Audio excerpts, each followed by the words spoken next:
दोस्तों, मैं दिनेश की और आप सबका स्वागत है न्यूज़ टाइम में। एक बहुत प्रमुख खबर है जो बांग्लादेश से भी रिलेटेड है, वियतनाम से रिलेटेड है, लेकिन भारत से आई है। इस बजट के अंदर इंडिया ने अनाउंस किया है कि 7 mega investment textile park start किए जाएंगे 3 साल के अंदर अंदर। और ये खबरें आज बांग्लादेश के भी सारे पेपर्स के अंदर है, ख़ास तौर से जो ढाका ट्रिब्यून है, फाइनेंशियल एक्सप्रेस है और बाकी जो समाचार पत्र हैं वहाँ पर उनके अंदर भी है। और उसके अंदर नाम यही दिया हुआ है कि if India has to beat the Bangladesh and Vietnam. ये उस पर्पज से स्टार्ट किया गया है कि दरअसल एग्रीकल्चर के बाद अगर कोई एक सेक्टर जिसके अंदर इंडिया के अंदर मैक्सिमम एम्प्लॉयमेंट है वो टेक्सटाइल सेक्टर है। और टेक्सटाइल सेक्टर बिल्कुल एक तरह से पिछले 10-15 सालों के अंदर बर्बाद हो चुका है, बिल्कुल ख़राब हो चुका है। उसमें इंडिया का जो पोटेंशियल हो सकता था उसको इंडिया ने पूरा का पूरा गंवा दिया और इसमें वियतनाम, चाइना, बांग्लादेश बहुत आगे निकल गए। अब ये स्कीम इन्होंने कोई निकाली, इसका नाम रखा है मित्र। इसको मित्र मतलब मेगा इन्वेस्टमेंट टेक्सटाइल पार्क्स, मित्र। दरअसल ये इस टाइप के नामकरण करने में, एक्रोनिम बनाने में वो हमारी बीजेपी सरकार का बहुत बड़ा हाथ है इसमें। अब वो चाहते हैं कि वियतनाम और बांग्लादेश में लेबर कॉस्ट कम है, इसलिए वहाँ पर उनका जो ख़ास तौर से उनका दुनिया में प्रभुत्व बहुत ज़्यादा है। चाइना का जो एक्सपोर्ट है वर्ल्ड ट्रेड के अंदर गारमेंट्स का वो 30% है, बांग्लादेश 6.8% है और वियतनाम 6.2% है। इंडिया का जो गारमेंट एक्सपोर्ट है वो लेस देन 3% है और इंडिया शायद इसमें टॉप 10 में भी नहीं आता है। अब मैं आपको कुछ याद दिलाना चाहूँगा इसमें। हमारे यहाँ होता क्या है भारत के अंदर कि एक ही चीज़ को अलग अलग नामों से पेश किया जाता है।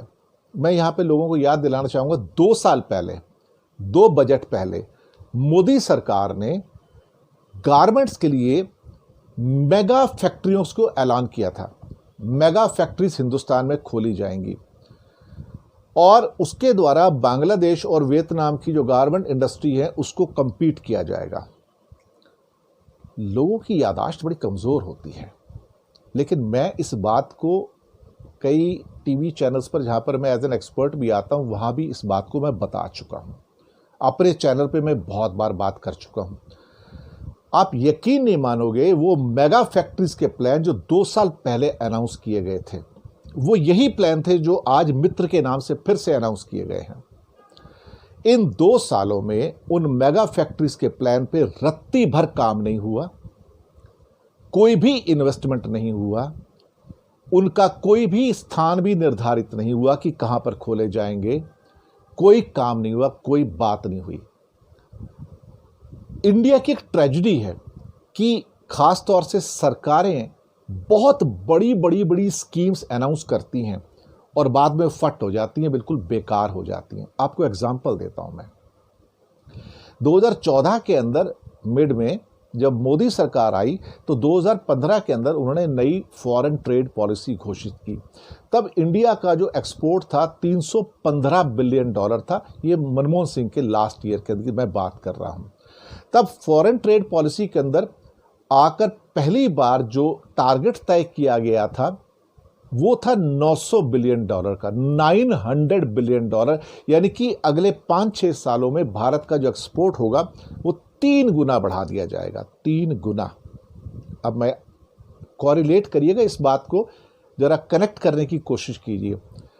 6 सालों के बाद भारत फिर से 315 बिलियन डॉलर पे खड़ा है 0% ग्रोथ के साथ, और इस साल 270 पे आ गया है और नीचे चला गया है, $270 बिलियन पे आ गया। आप समझ गए कि सरकार जो कहती है और उसका रिजल्ट क्या होता है। इसके साथ ही अब देखिए, अब इनके इरादे क्या हैं। भारत के अंदर जो गारमेंट का एक्सपोर्ट है वो बहुत कम है, दुनिया के टॉप 10 में। अब बांग्लादेश अगर नंबर 2 पे है दुनिया में, और बांग्लादेश का एक्सपोर्ट जो है इस टाइम करीब करीब $35 बिलियन के आसपास है गारमेंट्स का। बाकी सब मिला के 40-45 बिलियन हो जाता है उनका एक्सपोर्ट। तो करीब करीब समझो 80-90% जो है उनका गारमेंट है। तो आप समझिए ऑन एन एवरेज 30 और 35 बिलियन डॉलर के बीच में जो है वो बांग्लादेश के गारमेंट का पर ईयर एक्सपोर्ट है, और उनका शेयर है वर्ल्ड में 6.8%। अब भारत सरकार का टारगेट अप्रैल इंडस्ट्री का क्या बनाया सब। अब ये तो बात पक्की हो गई, अगर इंडिया टॉप 10 में नहीं है तो इंडिया का जो गारमेंट एक्सपोर्ट्स है वो $15 बिलियन से भी कम होगा। 15-17 बिलियन डॉलर एक साल का होगा बस। टारगेट कितना बनाया गया साहब, यही मोदी सरकार है, $300 बिलियन कि अगले 5 सालों में हम इसको $300 बिलियन पे ले जाएंगे। $300 बिलियन।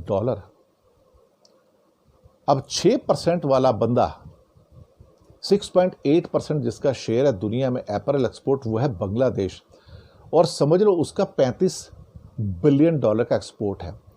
और उससे 5 गुना चाइना जो दुनिया का नंबर 1 है, जो 300 आपका क्या कहते हैं कि 5 टाइम्स ज़्यादा है, तो 35 को अगर 5 से आप कन्वर्ट करेंगे तो 150-160 बिलियन डॉलर के आसपास चाइना का एक्सपोर्ट है।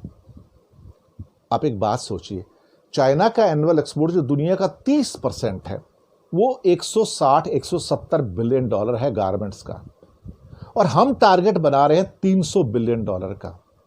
इसका मतलब ये हुआ कि जो दुनिया का पूरा एक्सपोर्ट है वो उसका अप्रॉक्सीमेटली 60% हम करेंगे।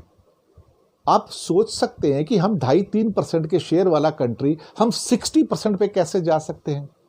इससे आपको पता लग गया होगा कि शेख चिल्ली किसको कहते हैं। वो भारत में एक वो शेख चिल्ली हुआ करते थे जिन्हें बड़ी बड़ी फेंकने की उम्मीद होती थी, वो बातें करते थे कि हम ये कर देंगे, ये करेंगे, आसमान में उड़ जाएंगे।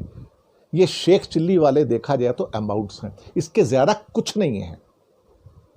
अब मैं क्या कहूँ इसके बारे में, आप खुद ही अंदाज़ा लगा लीजिए। जो आंकड़े मैंने दिए हैं कि ये चूचू का मुरब्बा जो निकल के आएगा फिर से बाद में, यही होने वाला है। तो ये आपकी जो मित्र स्कीम जो आई है, mega 7 industrial park to boost the textile exports, ये कुछ नहीं है, ये एक और घोस्ट है जो 2 साल पहले मेगा फैक्ट्रीज के रूप में आई थी और अब फिर आई है। हर 2 साल बाद ही निकल के आती है। दरअसल इसका फ़ायदा कुछ नहीं होगा, ये कुछ करेंगे भी नहीं, मैं आपको बताऊं। शुक्रिया आपका।